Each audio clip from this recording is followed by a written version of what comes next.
Bonjour à tous et bienvenue dans ce dernier club des hommes en noir de la saison 2024-2025. Sans transition, je suis très heureux d'accueillir l'abbé Claude Barthes. Qui est très heureux d'être là aussi. C'est vrai, monsieur l'abbé? Bonjour Philippe, bonjour à tous. J'en suis ravi. À côté de vous, l'abbé Grégoire Sellier. Bonjour Maître Maxence et bonjour à tous les clubistes. L'abbé Marguel Fucci, également présent. Cher ami, bonjour à tous. Comme la dernière fois. Et puis, nous retrouvons avec joie Anne Le Pape.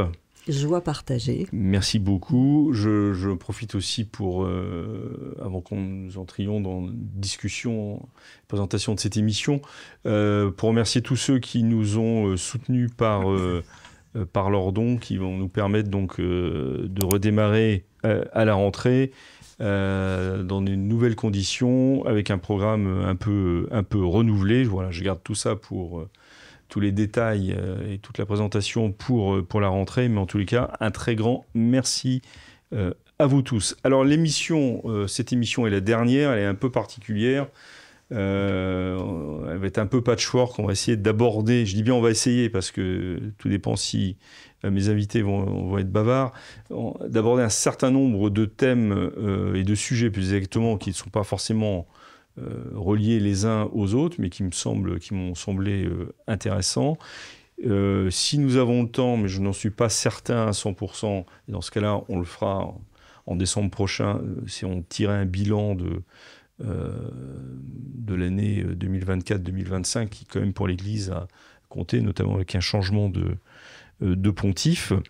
Voilà, donc c'est un peu ainsi que va se dérouler cette émission. Le premier sujet sur lequel j'aimerais vous entendre, c'est les ordinations sacerdotales qui ont eu lieu, au mois de juin, que nous venons de quitter, si je puis dire. 90 ordinations sacerdotales pour la France, un chiffre dont il faut se réjouir, un chiffre au contraire inquiétant. Dans le Figaro, Jean-Marie Guénois disait que vraiment ça constitue une baisse, le constat d'une baisse importante. Vos réactions? Vous avez des chiffres qui précisent que c'est plus inquiétant encore qu'on peut le croire. C'est-à-dire qu'en 2025, et donc 90 prêtres ont été ordonnés. Donc on ne compte plus les prêtres qui sont ordonnés pour les anciens instituts Ecclesia Dei. Donc il manque quand même une statistique. Ah, ils ont disparu de la statistique, voilà. Ah, d'accord. Donc il y a 64 prêtres diocésains qui ont été ordonnés, 25 religieux et un membre des missions étrangères de Paris. Et sur l'ensemble de ces prêtres, il y en a 10 pour Toulon, mais ça c'est peut-être un héritage justement de Monseigneur Ray. Alors, et est-ce qu'à l'avenir, il y aura autant, si vous voulez, de fécondité. Et à Laval, il présente 10 ordinations, mais sur ces 10 ordinations, il y en a 9 pour la communauté Saint-Martin, dont on sait très bien qu'elles ne sont pas pour Laval, mais qui sont, comment dire, un lieu d'un enseignement classique. On peut admettre que c'est pour les diocèses de France. C'est pour les diocèses de France, mais avec une orientation très classique. Oui, alors c'est pour Laval, pour préciser, parce que le séminaire de la communauté Saint-Martin à Évron est dans le diocèse de Laval. Mais sur les 10 ordinations qui ont eu lieu à Laval, il y en avait 9 pour la communauté Saint-Martin. Et cela montre... Les purs diocésains, combien y a-t-il? Pour les purs diocésains, du coup, si vous voulez, on est réduit à... Enfin, peut-être qu'on les considère comme des religieux, hein, les 10... Donc il y a 64 prêtres diocésains. Donc c'est vraiment une baisse très importante. Je ne crois pas qu'on les considère comme des religieux parce qu'ils dépendent de la congrégation, enfin du dicaster du clergé, et non pas... C'est une association. Hein. Donc là, vous parlez des Saint-Martin. Je parle des Saint-Martin, là, oui. Oui, mais ils sont incardinés chez eux. Ouais. Oui, c'est ça. C'est vrai. Je dirais donc 90, on est grosso modo dans ce chiffre qui est depuis un certain nombre d'années qui est autour de la centaine. Hein. En dessous, ce qu'il faudrait voir, c'est si quand on comptait cette centaine, il y a 15 ans, on comptait aussi les religieux ou si on les comptait pas, ce qui ferait que... Hein, et donc, on comptait les religieux qui participaient aux activités du diocèse, les religieux qui étaient dans... Oui, je sais pas... Mais en tout cas, il faut être clair. Hein, il y a encore aujourd'hui à peu près 800 prêtres qui meurent par an en France. Une maigre centaine d'ordinations fait continuer, je dirais, cette disparition du clergé, et en particulier dans les zones rurales, c'est clair. Un prêtre ami a fait circuler un courriel dans lequel il fait une remarque à propos du nombre d'ordinations de cette année, partant donc de ce chiffre de 90 nouveaux prêtres. Mais il dit par ailleurs, il met ça en parallèle, depuis 10 ans, on compte une moyenne de 90 diacres permanents ordonnés en France chaque année. 90 diacres permanents, je répète, ordonnés en France chaque année.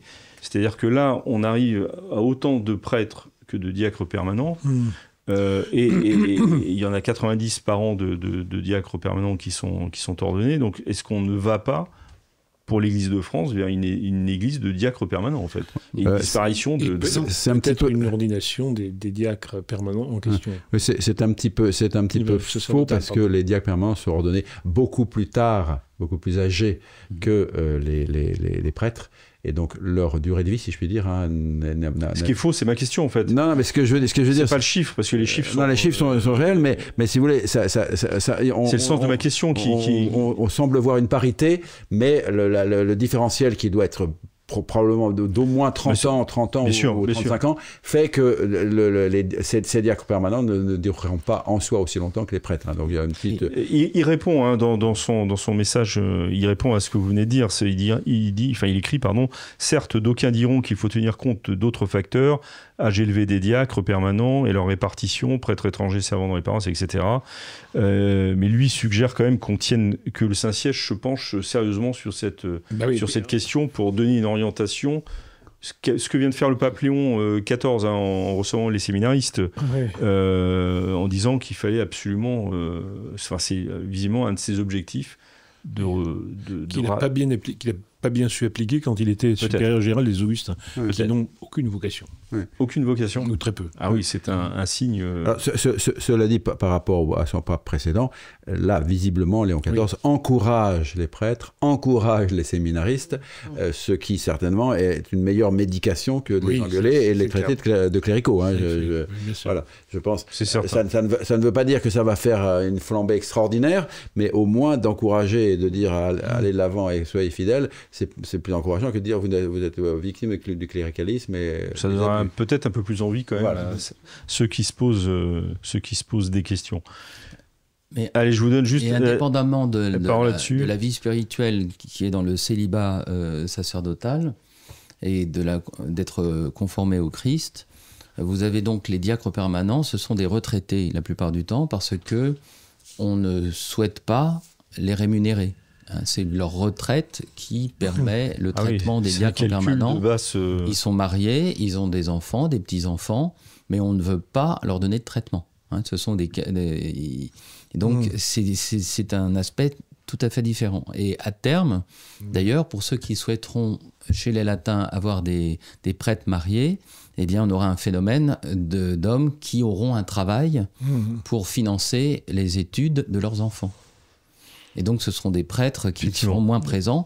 Et deuxième point, je m'arrête là, 90 diacres permanents, mais c'est très, très, très peu. C'est-à-dire qu'on avait pensé que les diacres permanents seraient dans les paroisses des auxiliaires pour les baptêmes, pour les préparations au mariage, pour les œuvres caritatives aussi, d'ailleurs, qui étaient l'origine des diacres. Mais on trouve très, très peu d'hommes mariés, de 60 ans, 65 ans, voire 70 ans, qui souhaitent devenir diacre. C'est peu, mais c'est cette année autant que les prêtres. C'est très peu, surtout. Et ça constitue une pression psychologique vers l'ordination d'hommes mariés, parce que c'est dans ce vivier-là qu'on les prendra. On peut tout à fait imaginer demain, c'est assez terrible, des curés de paroisse qui auront femme et enfants. Et pourquoi pas qui iront la messe traditionnelle. Alors celle-là, je ne l'avais pas imaginé. Mais si, parce qu'après tout, ils peuvent être pieux et traditionnels. Voilà. Ils peuvent être pieux et traditionnels. Pieux et traditionnels. Ah là, vous ouvrez des perspectives renversantes. Alors, nous changeons de sujet, si vous voulez bien, pour évoquer l'élection de la nouvelle présidente de l'association. Oui, c'est autre chose, ça. Oui, c'est tout à fait autre chose. J'ai bien dit au début de cette émission, si vous avez écouté, Monsieur Labbé, qu'il n'y aurait pas forcément de lien.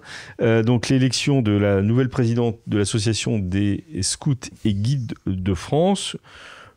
Sujet sur lequel nous ne serions pas forcément attardés si il n'avait pas été signalé que cette personne était politiquement engagée à gauche dans le Parti socialiste, investie par la NUPES et par le Nouveau Front populaire, et plus encore que elle était, si j'ai bien compris, donc lesbienne, et avait un enfant, donc certainement soit adopté, soit né par... Je pense qu'elle est carrément mariée. Oui. Et qu'elle est mariée. Alors, ça nous rassure. Avec une femme, non, je pense, parce qu'elle dit, si on était en Italie, notre famille n'existerait pas. Oui, c'est ça. Oui, donc je pense qu'elle est mariée. Elle a déclaré en 2024, citation, « J'ai un enfant qui a 1 an et demi, cet enfant a 2 mères. » Voilà, mais ça pourrait être par le concubinage, mais je pense qu'elle est mariée au sens propre. Alors, le problème qui se pose, au-delà du respect de la loi naturelle, mais le problème qui se pose, c'est que les scouts et guides catholiques de France sont normalement une association catholique. Oui. Ouais. Et alors, voilà, vos commentaires, vos avis, rien à dire, on passe à un autre sujet ou... Mais c'est le sujet de la semaine dernière. Qu'est-ce que l'unité de l'Église dans des conditions pareilles? Mais ça a quand même soulevé une petite tempête dans le landerneau catholique, cette nomination. Moins grosse que si elle avait été députée du Front National. Ouais. Certes. Ouais. Mais si je trouve que c'est très bien. Ah voilà, une laïque qui parle, enfin. Je trouve que c'est très clair. Et que les parents catholiques qui mettent leurs enfants aux scouts de France sauront maintenant, ne pourront pas dire qu'ils ne savent pas à quoi ils s'attendent. Puisqu'il y avait déjà eu des drapeaux LGBT dans les fêtes des scouts catholiques de France, etc. Des scouts de France. Les scouts catholiques de France, c'était une autre... de France, voilà. Donc, bon, c'est un mouvement qui est progressiste, qui est, disons, de gauche, qui est progressiste. Alors, il y a des parents qui mettent leurs enfants là parce que c'est bien, ça leur offre un cadre, ça les fait sortir le samedi et le dimanche. Voilà, bon, sans plus, ils n'en attendent rien d'autre. Cela, ça ne les gênera pas.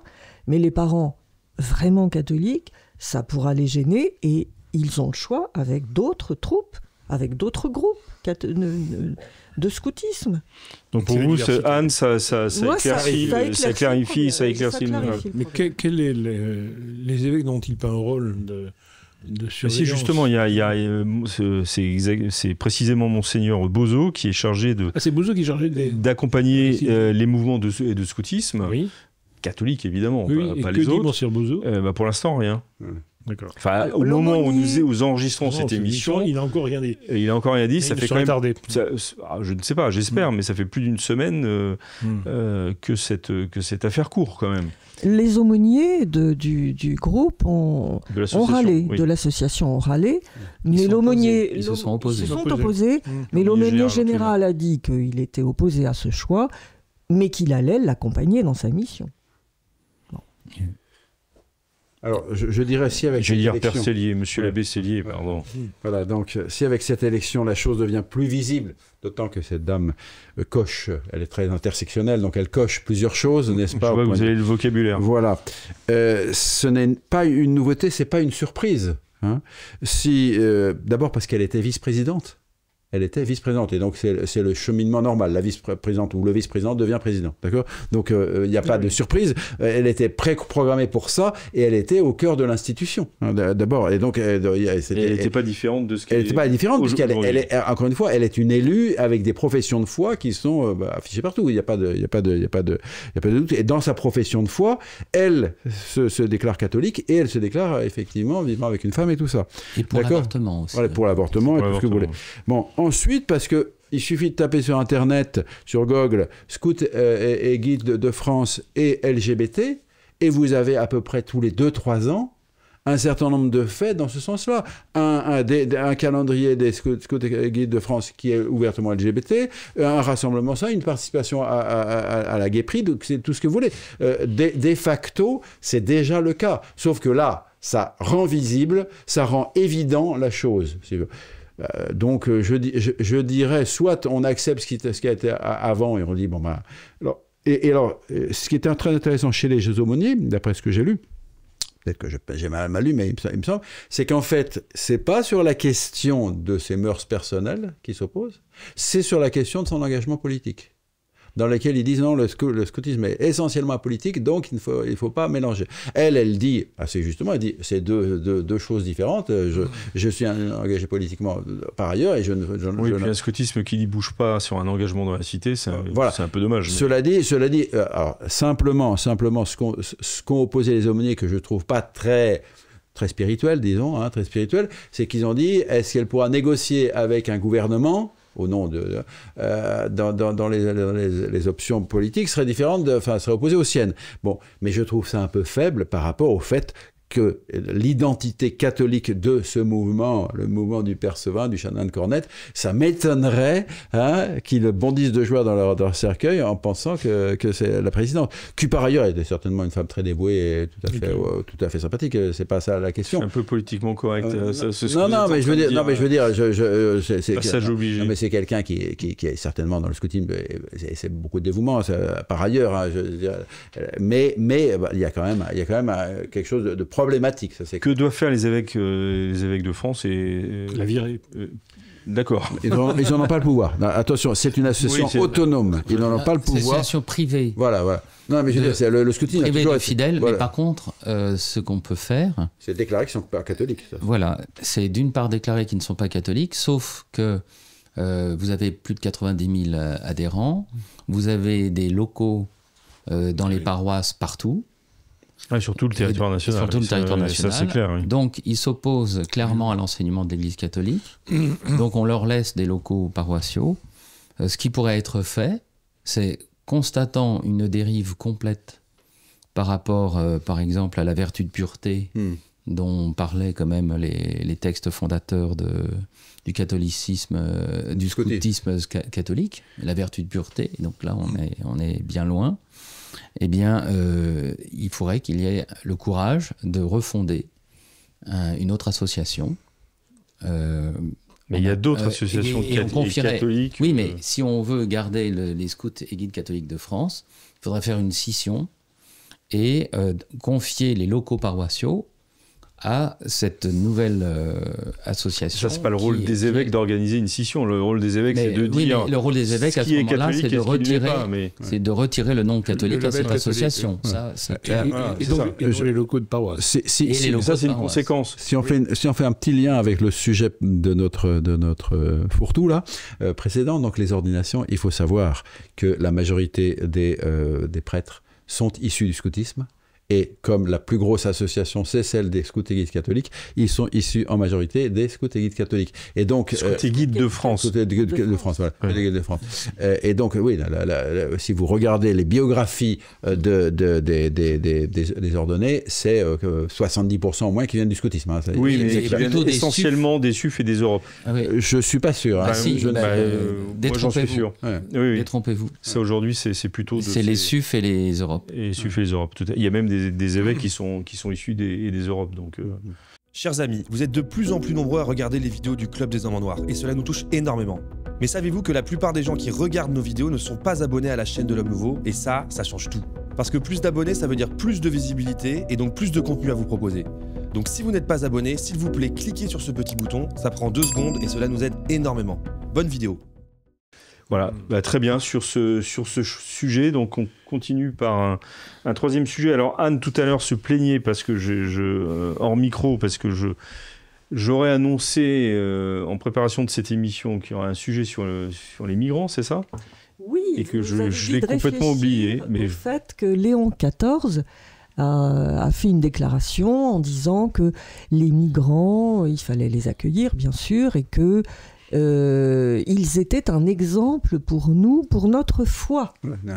Bon, donc je Alors, pense... réagissez là-dessus. Alors, moi, je réagis déjà. Je pense qu'il confond les migrants économiques qui viennent uniquement parce qu'ils ne peuvent pas vivre chez eux ou parce qu'ils ont envie de profiter de ce qu'on leur offre en France, mais qui ne sont en rien chrétiens, et qui, au contraire, pour beaucoup, ont une foi qui s'oppose à la nôtre. Et les véritables migrants, puisque c'est le mot qu'on emploie maintenant, les exilés qui quittent leur pays à contre-cœur parce qu'ils sont chassés par des persécutions, pour la plupart du temps islamiques. Et alors eux qui sont très attachés à leur foi chrétienne, puisqu'ils ont renoncé à tout pour garder cette foi, et eux nous servent vraiment d'exemple. Mais ce ne sont pas tous les migrants. Et j'ai eu l'occasion, pour présent, d'interviewer en 2016, le 25 mai 2016 est parue cette interview, Monseigneur Charaf, qui était archevêque syriaque orthodoxe de Mossoul, et qui à ce moment-là était réfugié à Erbil, puisque Mossoul était aux mains de Daesh. Il me disait, j'ai eu l'occasion il y a peu de rencontrer à Rome un cardinal catholique qui me disait être très préoccupé de l'affaiblissement de la foi en Occident. Que feriez-vous si pareille chose vous arrivait ? Je prie pour que cela ne soit pas. Imaginez des gens armés qui viennent vous ordonner de changer de religion ou de tout abandonner. Que feriez-vous ? Seriez-vous assez fort pour supporter l'épreuve ? C'est très net, et je pense aussi au livre de Monseigneur Najib, qui est un évêque catholique, cette fois, qui est connu pour avoir sauvé des manuscrits très anciens, et qui dit la même chose, qui dit on avait le choix entre partir ou se convertir. Voilà. Et Monseigneur Charaf dit il vaudrait mieux pour les Occidentaux qu'ils tiennent compte de l'expérience que nous vivons. Donc voilà, ils sont un exemple pour nous, en ce sens qu'il faut qu'on réfléchisse. Donc pour vous, il y a une confusion de la part du pape sur... Il ne précise pas davantage dans ce qu'il dit, le pape. Non, il dit... C'est très étrange. Il dit que il dit que l'arrivée des migrants est un grand bienfait puisqu'ils vont nous conforter dans la foi. Bon, et il est vrai qu'il y a un certain nombre de migrants qui sont chrétiens, qui sont catholiques, voilà. qui arrivent dans nos pays. C'est pas les plus importants, voilà. Numériquement. Et donc, encore une fois, ne confondons pas tel ou tel immigré qui peut être excellent. Moi, mon maître de thèse, c'était Ruedi Imbach, qui était un Suisse allemand. Bon, et j'en ai beaucoup de reconnaissance, etc. Bien, il n'était pas français. Mais un jugement sur une politique migratoire, c'est complètement différent. Que telle personne... pour des raisons X ou Y, et puis immigré, que le pays l'accueillit et que cette personne nous apporte un grand bien. Après tout, c'est Saint François, c'est ça, qui avait venu, comment dirais-je, auprès du roi de France, là, comment il s'appelle, les minimes, là, comment le fondateur des minimes, là, comme... Le fondateur des minimes, c'est Soupy XI, non ? Non, Charles Louis XI. Bon, bref, il était, je pense, d'italien. Bon, il est venu, il a assisté le roi dans sa mort, etc. Excellent. Bon, c'était un immigré. Bon, mais la politique migratoire, c'est quand même deux choses. Oui, mais alors sur la déclaration du pape, vous pensez qu'il y a une confusion comme je pense qu'il part du fait que tel ou tel immigré peut apporter. Vous croyez qu'il pense à ça ? Ah ben c'est ce qu'il dit. Tel ou tel immigré peut nous apporter un certain bien. Nous sommes tous d'accord. Il y a pas ouais. Bon, avec le fait qu'il faut accueillir largement les immigrés puisqu'ils nous font du bien. Et ça, c'est une politique migratoire. C'est pas du tout la même chose. Très bien. Des commentaires sur ce, si on veut, thème. Quand on veut toujours sauver la proposition, c'est bien. C'est le fait, non pas seulement de migrants chrétiens, mais comme ils nous font exercer la charité, il dit la foi. Oui, et aiguiser notre foi pour être plus charitable. Pour être plus charitable. Mais si vous voulez, tout ça, ce sont des discours convenus. Donc que le pape qui vient d'arriver, il peut pas. Il serait tout de suite attaqué s'il disait qu'il faut une immigration choisie. Ah là là, oui. Moi, voilà. En tout cas, il est dans les pas de son prédécesseur. Oui, il ne pourrait rien dire. Il dit rien sur des tas de sujets. Là aussi, il aurait pu se taire. Voilà, sur la liturgie, par exemple. Il prend un peu plus son temps, effectivement. Mais le fait est, lorsqu'on a des personnes qui sont vraiment des boat people, on ne s'est pas posé de questions lorsqu'ils arrivaient dans des... mais actuellement, politique migratoire, c'est de savoir qui sont les passeurs, combien d'argent ils prennent à ces personnes-là, comment les ONG sont liées à ces passeurs qui sont de véritables esclavagistes et qui, au bout de quelques kilomètres, arrivent avec un bateau pour les prendre dans une parfaite collusion. C'est quand même aussi un peu ça. On devrait s'inquiéter quand même de ce trafic d'êtres humains. Hein. Oui, tout à fait. Et du sort de toutes ces personnes. Mmh. Très bien. Alors, autre sujet, hein, je répète que c'est vraiment l'émission ouverte à beaucoup de thématiques. On va rester quand même avec le pape Léon XIV, si je puis dire, puisque certaines personnes commencent à s'inquiéter des premières nominations qu'il a pu faire, et notamment l'évêque américain de Joseph Strickland est intervenu pour manifester son inquiétude devant la nomination d'un archevêque australien, et bien australien, qui défend notamment la possibilité de l'ordination des femmes au diaconat. Donc, Monseigneur Strickland dit, voilà, c'est un premier signe négatif et qui suscite de l'inquiétude. C'est une inquiétude que vous partagez, ou vous pensez que c'est une nomination qui fait suite à ce qui avait été préparé avant, peut-être? Par lui. C'est lui qui préparait les ordinations, les nominations épiscopales. Parce qu'il était... Cardinal du dicaster, préfet du dicaster pour les évêques. Pour les évêques. Cardinal prévost. Donc il était directement lié à ça. C'est ça, c'est lui qui préparait les dossiers. Donc effectivement, je pense que le comment dirais-je, le siège apostolique doit nommer à peu près un évêque par jour, hein, je pense, grosso modo, si on voit la rotation. Donc c'est des tas de dossiers qui arrivent de tas de pays, etc. C'est difficile, mais effectivement, j'avais pas percuté sur le fait que avant d'être pape, il était en charge spécifiquement de ce dossier. C'est le dossier qu'il connaît. Donc. Voilà, j'allais dire, le temps qu'il se mette en place, il n'a pas le temps de se retourner et il valide ce qui a été préparé. Mais si c'est lui qui l'a préparé, c'est plus inquiétant. C'est plus inquiétant, effectivement. Parce que ça serait, et ça sera, le modèle même de la réforme de l'Église, de son retour à la tradition, de nommer des évêques vraiment catholiques et de veiller à cela et d'écarter ceux qui ne... Oui, je pense que c'est le premier point. Voilà. Il faudrait nommer de bons évêques. Ouais. Et donc effectivement, là, si on continue à nommer des mauvais, ça fait question. Oui, il faut surveiller de près, considérer de près, surveiller, c'est pas le terme pour un pape, considérer de près les nominations, toutes les nominations qu'il fait, les nominations qu'il continuera de faire à la curie. Donc il a nommé une femme comme secrétaire du dicaster des religieux, où était déjà nommée par... Alors une femme qui est religieuse elle-même. Une femme qui est religieuse même, oui, c'est ça, mais qui est donc qui a une participation à la juridiction de la congrégation, de même que la préfète. Et en quoi c'est un problème, parce que c'est un problème parce que justement à cause de cette participation à la juridiction, et qui est une femme qui est donc une laïque. D'accord. Ouais. Non, mais c'est ça qu'il faut expliquer aux gens qui nous écoutent en fait. Donc voilà, bref, c'est une autre nomination ennuyeuse. Il faudra voir les autres. Le fait est que la transformation qu'a voulu le pape François s'est faite beaucoup par des nominations épiscopales, bien sûr, des évêques qui prennent la retraite ou qu'on force à prendre la retraite et qui sont remplacés par d'autres. Les nominations cardinalistes, il ne faut pas oublier qu'il avait réussi à faire que 80% des cardinaux électeurs étaient nommés par lui. Ah oui, c'est une vraie réussite politique, ça. Hein. C'est une vraie réussite politique. Que n'avait pas réussi du tout son prédécesseur. Je pense qu'il n'avait même pas pensé son prédécesseur. Voilà. Et qu'avait réussi Jean-Paul II dans certains domaines, dans certaines aires géographiques, la Hollande par exemple, où il a nommé des des évêques, on va dire, classiques. Oui, il avait renouvelé l'épiscopat. Il a essayé de renouveler l'épiscopat aussi en Amérique latine. Il n'est pas arrivé tellement, mais enfin, il voulait le faire manifestement. Avec l'aide du cardinal Ratzinger, donner des évêques qui ne soient pas contre la théologie de la libération. Il s'est aperçu qu'ils étaient quand même finalement...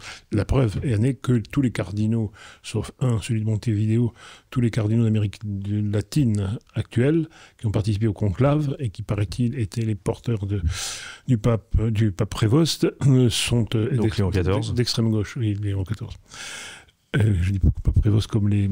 Oui, non, mais c'est pour que, comme les autres, ceux qui nous écoutent ne sont pas encore habitués tout à fait. Donc c'est un effet très important. Les nominations sont un point très moins important, évidemment, que l'affirmation de la foi, enfin l'affirmation, j'entends, magistérielle de la foi, mais c'est tout de même...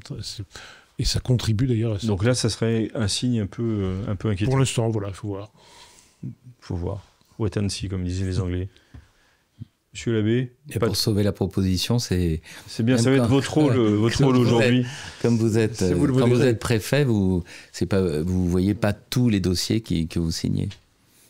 Bah, c'est énorme. Préparé, non, mais il y a une nomination par jour. Il travaille beaucoup. À un moment donné, on lui met le dossier et il signe. Mais la légende dit que Jean-Paul Ier, lorsqu'on lui avait posé les dossiers, avait dit « j'aimerais les lire ». D'où une très violente querelle avec le cardinal Villot, au point que les gardes suisses avaient voulu entrer dans le bureau, tellement il criait. Vous voyez, et le lendemain, il était mort. Mais on n'en tire aucune conclusion complotiste. Mais qui criait? Le cardinal Le cardinal Villot. Il semblerait que ce soit le cardinal qui criait. Oui. Il hurlait sur lui en disant le pape Paul VI signait sans lire, pour qui vous prenez-vous enfin... Bon, ça, il faudrait le vérifier, mais bon. Voilà, mais ça, c'est la légende. J'ai bien dit que c'était une légende. Alors, monsieur l'abbé Gelfucci, est-ce que vous allez sauver la proposition du sujet suivant, qui est l'attaque, en fait, je ne trouve pas d'autre terme, d'Andrea Grillo contre la théologie eucharistique de Carlo Acutis. Alors, Andrea Grillo, monsieur l'abbé Barthes, peut-être vous pouvez... Andrea Grillo, c'est un professeur laïque, marié, divorcé, peu importe, je lis quand même, à Saint-Anselme, c'est-à-dire l'université pontificale, l'Athénée pontificale, chargée de la liturgie, et qui a pris des positions, qui a affirmé très clairement son opposition au rite traditionnel, qui a encensé Traditionis Custodes, qui est certainement... beaucoup a participé à la jeunesse et à la persécution, on va dire, à la pensée de la persécution de la messe traditionnelle sous le pape François. C'est un homme très excité. Hein. Quel âge a-t-il? Il est de 61, d'après ce que le Flugy a regardé tout à l'heure. Il est de 61. Alors, donc il s'en est pris à Carlo Acutis, hein, qui a été canonisé. Ou qui va l'être. Par ou qui va l'être, oui, par. Oui, c'est ça, le consistoire. Oui, ça sera, voilà, c'est le consistoire qui va être 7 septembre. Et qui va être canonisé le 7 septembre. Le consistoire a fixé la date. D'accord.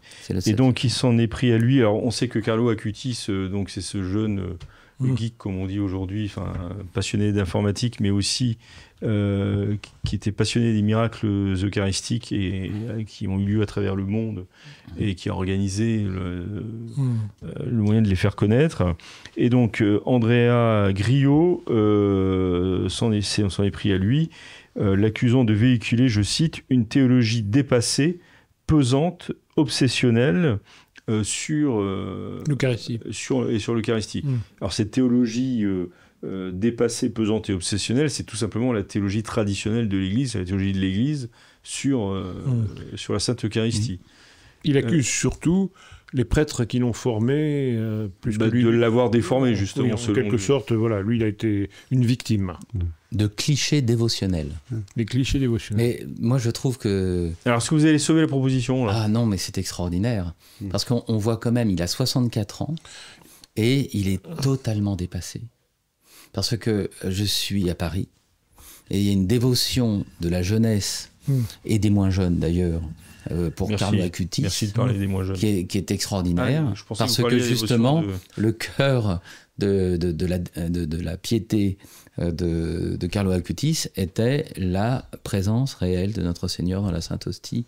Il allait jusqu'à dire qu'il était d'une riche famille italienne Et il aurait pu tomber, dans les plaisirs, les loisirs. Il était enfant unique. Sa mère n'allait pas à la messe.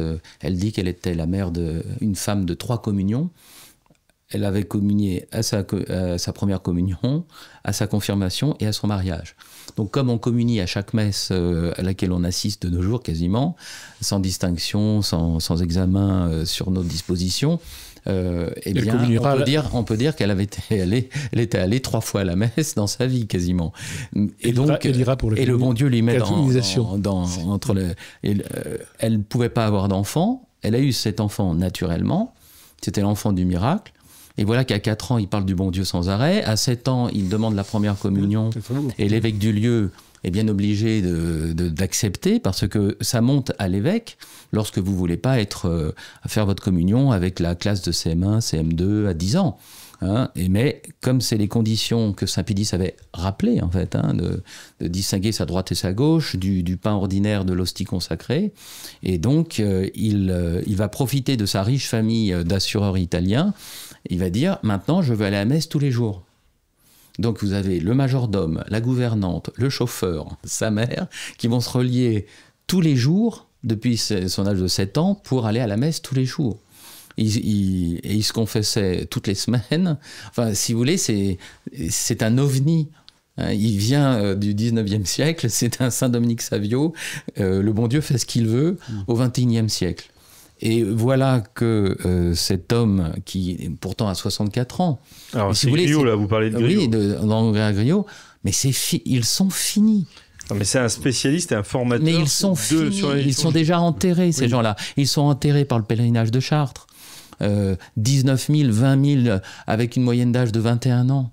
Vous savez, c'est là pour le coup, voyez-vous, avec des propos aussi violents, aussi anticatholiques, en fait.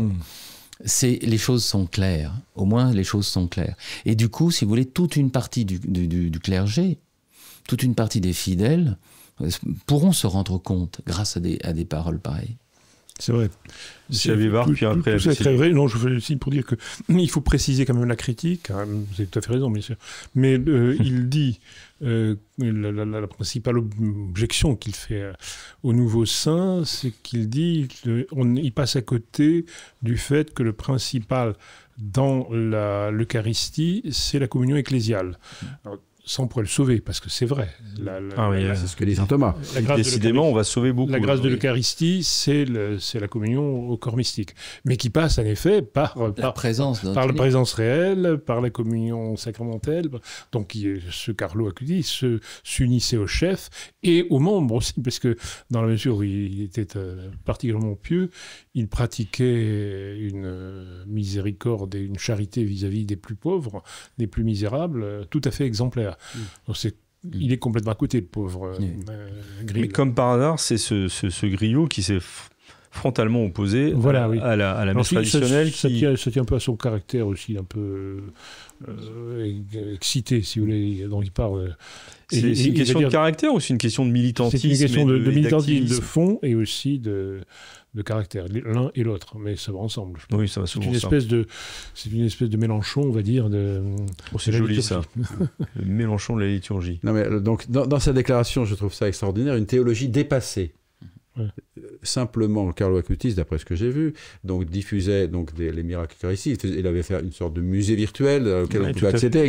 Des expositions. Un site internet. Voilà, qui circule d'ailleurs à travers le monde. Et donc, justement, on revient à ce que nous avons dit à l'émission dernière, n'est-ce pas, dans laquelle vous êtes fidèles à, par exemple, le miracle eucharistique, tous reconnus par l'Église, tous prônés par l'Église, Lanciano et tout ce que vous voulez, et vous êtes dépassés, pas catholiques, pas dignes d'être canonisés, etc. On est toujours sur la même ligne qui fait quand même problème. Par ailleurs, je voudrais dire de façon plus générique que si, d'une façon ou d'une autre, et petit à petit, ici ou là, il y a un certain retour à une certaine tradition, n'est-ce pas, il faut s'attendre à ce genre de réaction. Il faut s'attendre à se faire insulter, il faut s'attendre à se faire... Il faut pas s'affoler, n'est-ce pas? C'est des gens qui sont dans des positions installées, qui veulent pas les quitter parce qu'il y a un mouvement qui est en train de les balayer. Donc je dirais, pour moi, il s'appelle Griot, comme le fondateur du mouvement 5 étoiles, c'est un comique. Mais c'est pas plus que ça. BP Griot. Voilà, il y a un lien de famille, mais vous parliez de Mélenchon, oui.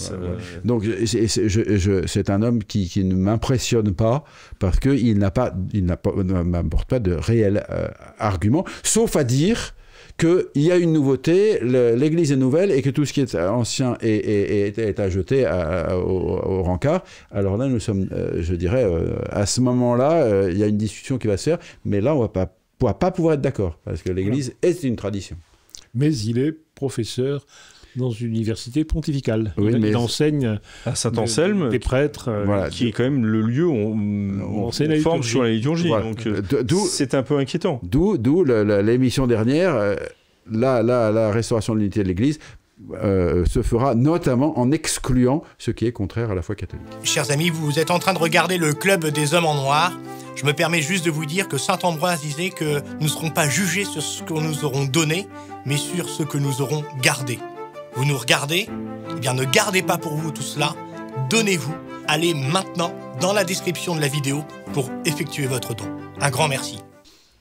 Alors, moi, je rappelle, mais les auditeurs le savent certainement, et les spectateurs, que nous ne sommes pas obligés de croire aux miracles eucharistiques, puisqu'on peut très bien dire, écoutez, moi, je n'y crois pas, et être catholique.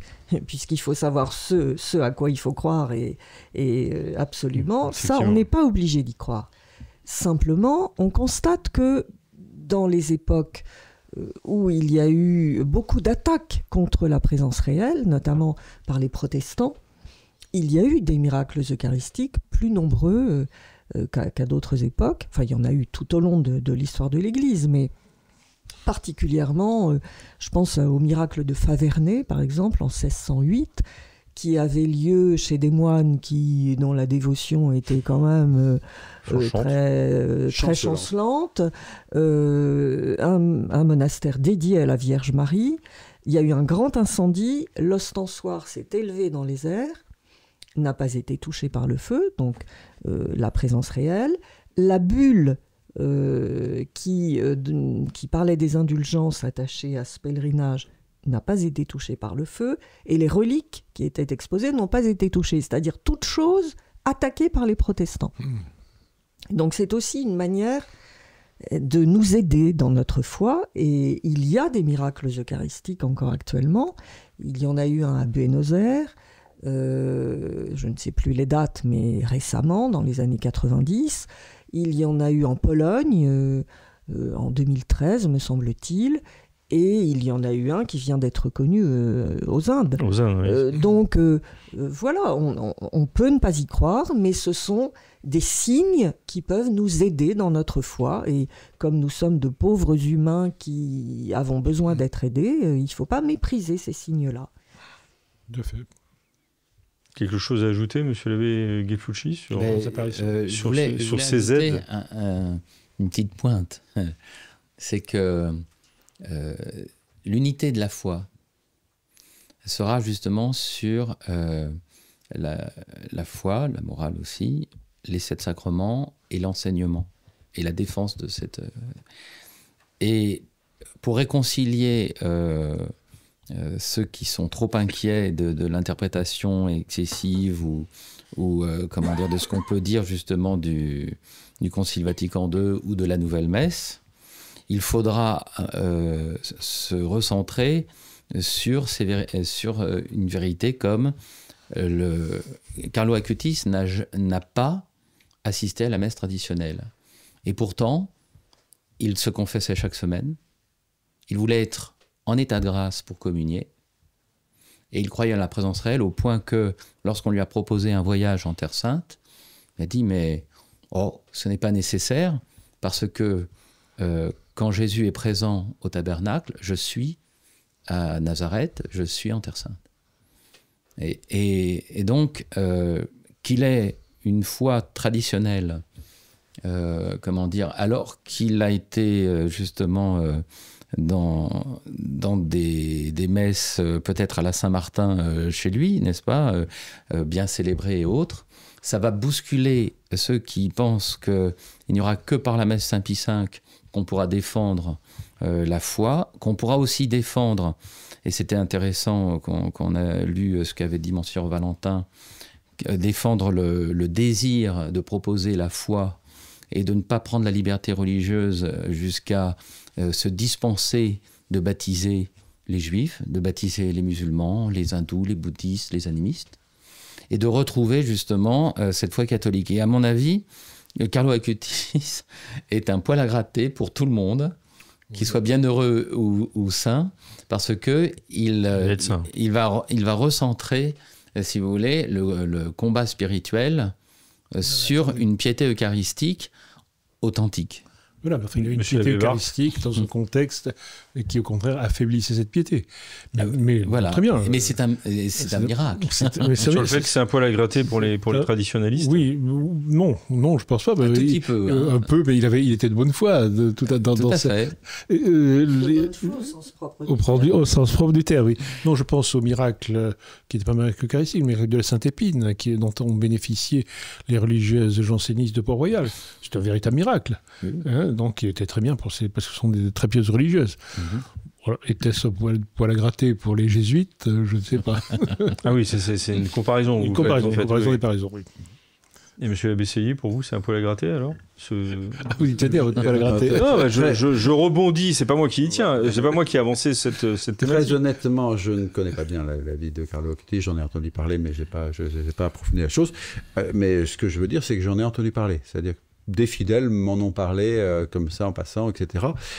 Donc sont sensibles à cette figure, à ce parcours. Hein, voilà. Moi personnellement, honnêtement, je suis pas. Vous n'êtes pas penché sur je ne suis pas penché là-dessus, honnêtement. Voilà. Sur cette nouvelle figure qui a effectivement un très grand succès auprès des jeunes et des moins jeunes. Hein. Et des moins jeunes.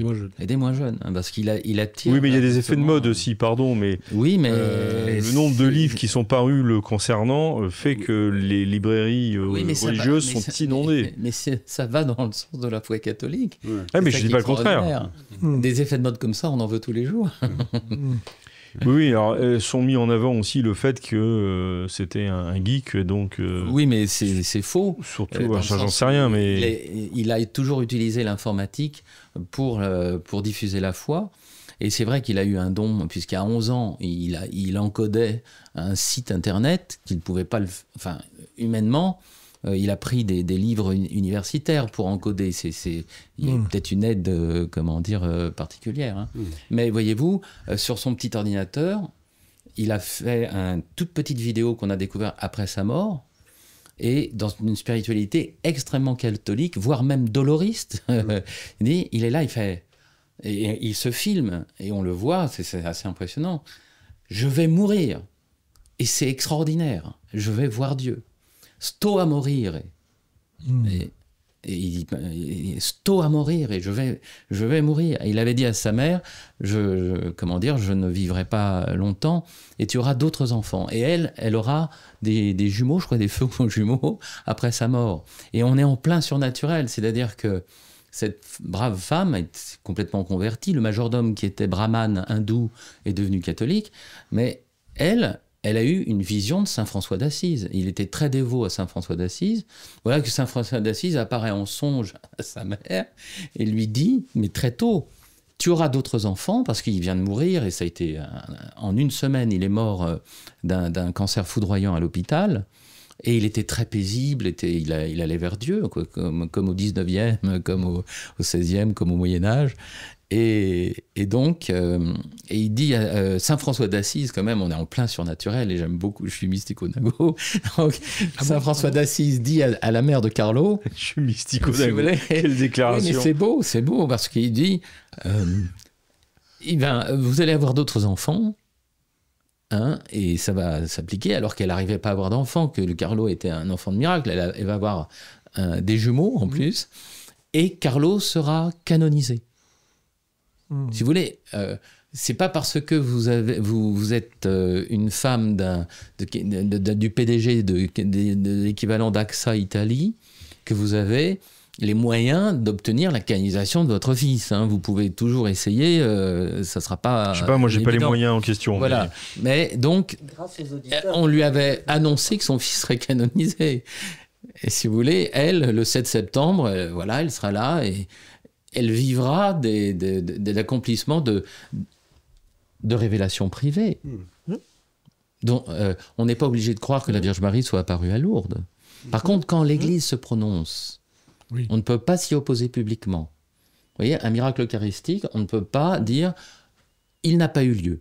On peut ne pas... S'il a été reconnu par l'Église. S'il a été reconnu par l'Église. On peut croire que finalement on a dû se tromper, mais on ne peut pas l'exprimer publiquement quand l'Église s'est prononcée. C'est-à-dire que l'Église dit qu'il n'y a rien contre la foi et les mœurs. Il n'y a rien contre la foi et on peut croire que historiquement ce miracle a eu lieu. Ensuite, si on ne le croit pas, si on croit que la Vierge Marie n'est pas apparue à Lourdes, mais par contre, on ne respecte pas la paix dans l'Église et le jugement de l'Église à dire publiquement « moi, je pense que la Vierge Marie n'est pas apparue à Lourdes ». Vous voyez ? On ne peut plus le dire, mais on peut le penser. Mais on peut, de la même façon, des fioretti comme vous avez sur la chasse de Carlo Acutis, on met des roses. Et on distribue ensuite ces roses. Et une des familles, la rose n'a pas fané. Et donc, au bout de 3 mois, si vous voulez, ils ont donné ça à un laboratoire. Et le laboratoire a dit, mais vous venez de l'accueillir. Et elle était hydratée, les pétales étaient hydratés. Bon, si vous voulez, le démon peut le faire aussi. Hein, il peut apporter de l'eau, tout ça. Mais si vous voulez, il y a une traînée de grâce particulière autour de... Et alors que Andrea Grillo fasse le bougon progressiste, c'est un plaisir de fin gourmet. En fait. C'est plus que le bougon. Bon. Merci en tous les cas pour toutes ces explications et cette présentation de Carlo Acutis à travers justement cette évocation du bougon griot. Pour terminer cette émission, comme les portes des vacances s'ouvrent, des vacances bien nécessaires, monsieur l'abbé. Pour tout le monde. Peut-être un conseil de lecture à donner chacun à Anne. Je me tourne vers vous, parce que je sais que vous aimez particulièrement la littérature et les lectures en général. Oui, et les livres en général. J'aime la littérature et les livres en général, mais je suppose que vous attendez de moi un conseil un peu spirituel. Je n'attends rien, je suis ouvert à tout. En tout cas, je suis en train de relire. J'ai déjà parlé de Monseigneur Schneider dans, je crois, l'émission précédente, mais c'est vraiment un évêque que je trouve passionnant. Et je suis en train de relire son livre sur la messe, qui est, alors je rassure les auditeurs et les spectateurs, qui est facile à lire, qui a des chapitres, la messe est action de grâce, la messe est prière, la messe est adoration, etc. Je leur conseille de se procurer ce livre aux éditions Contretemps et de lire un chapitre par soir, calmement. C'est magnifique. Donc, Monseigneur Schneider. Monsieur l'abbé Gelfucci, un conseil ? Alors, moi je pense que pour s'instruire aussi, le livre Fuis l'hérésie de Monseigneur Schneider est excellent, le dernier. Et, mais pour joindre le concert de la mode sur Carlo Acutis, vous avez Jean-Baptiste Maillard et Marie Maillard qui en 2025 viennent aux éditions Artege de publier une des dernières biographies de Carlo Acutis, donc qui vient d'être publiée et qui s'appelle Carlo Acutis, une âme de feu. Alors cette biographie, et ce qui est intéressant, c'est qu'elle est plus fouillée que d'autres qui ont été écrites un peu rapidement pour justement peut-être un succès de librairie, mais celle-ci est très détaillée. Donc c'est votre conseil de l'été. Disons que pour connaître ce saint à la mode, pour pas tomber dans des idées reçues ni pour ni contre, c'est une biographie qui est extrêmement pointue et qui donne beaucoup de détails qui n'avaient pas été donnés par d'autres biographies. aux éditions Artege. Aux éditions Artege. Merci beaucoup, monsieur l'abbé. Monsieur l'abbé Cellier. Alors, je suppose qu'il faut un livre récent, ce qui n'est pas mon cas. Parce que non, pas forcément. Je lis plutôt des livres qui ont 10 ou 15 ans ou 30 ans ou 50 ans, habituellement. Mais j'avais lu la grosse thèse tout à fait passionnante sur la Fédération nationale catholique et je viens de lire donc la biographie assez courte du général de Castelnau par Jean-Louis Thériault et que j'ai trouvé très intéressante. Vraiment. Nous avons une grande divergence. Voilà, tous les deux sur le personnage et sur le livre. Vous avez tort. Mais bon, en tout cas, un livre intéressant qui est plutôt d'ailleurs sur la carrière militaire de Castelnau et finalement sur la carrière, je dirais, présenté comme un gaulliste en plus. Président de la FNC. Sur la FNC, il vaut mieux lire la grande thèse qui est vraiment, mais elle est fait genre 600 ou 700 pages. C'est une thèse. Voilà, donc qui est passionnante. Mais voilà, ça s'appelle Castelnau et par c'est Jean-Louis Thériault. Voilà. Monsieur l'abbé Barthes, bah oui, vous aussi, vous êtes là, donc je ne peux pas faire comme si... Je pense que pendant les vacances, il faut aussi lire des romans. Et je vous retrouve un peu en littérature. Là. Il se trouve que hier soir, dans une librairie, j'ai vu une édition toute récente de La Joie de Bernanos. Voilà, c'est un conseil, c'est un très beau livre, le plus grand roman de Bernanos, qui est lui-même le plus grand romancier à mon avis du XXe siècle, et qui a de l'avantage, ce livre qui s'appelle La Joie, de décrire un itinéraire spirituel tout à fait, de le décrire littérairement, mais tout à fait exceptionnel, celui de Chantal de Clergerie. Avec en outre la conversion d'un in extremis avant sa folie d'un prêtre, l'imposteur, qui est le personnage de notre roman, qui est l'abbé Sénabre, qui est un personnage très, je dirais presque attachant, tellement il a de personnalité vous allez jusque-là, oui. extraordinaire. Oui. Voilà, bon, bref. Donc La Joie. Lisez La Joie, lisez Bernanos. Oui, il y a même des romans policiers dans Bernanos. J'ai oublié le titre Il y a un roman policier, effectivement, chez Bernanos. Et évidemment, le titre m'échappe aussi. Eh bien, écoutez, merci. Un crime, oui. Ouais. Merci beaucoup pour tous ces conseils. Merci d'avoir, tout au long de cette saison, participé à ce club des hommes en noir. J'espère que je vous retrouverai les uns et les autres la saison prochaine 2025-2026. Je vous souhaite à tous un excellent été avec de bonnes lectures. Éventuellement, peut-être un lieu de pèlerinage, non ? Non, Sainte-Anne-d'Auray. Sainte-Anne-d'Auray. Sainte-Anne-d'Auray, le jubilé, les 400 ans des apparitions, donc indulgence plénière à gagner, le cardinal Sarah envoyé du pape, et c'est moins loin que Rome, même si c'est à l'étranger pour certains. Alors, court. Paray-le-Monial, 350 ans.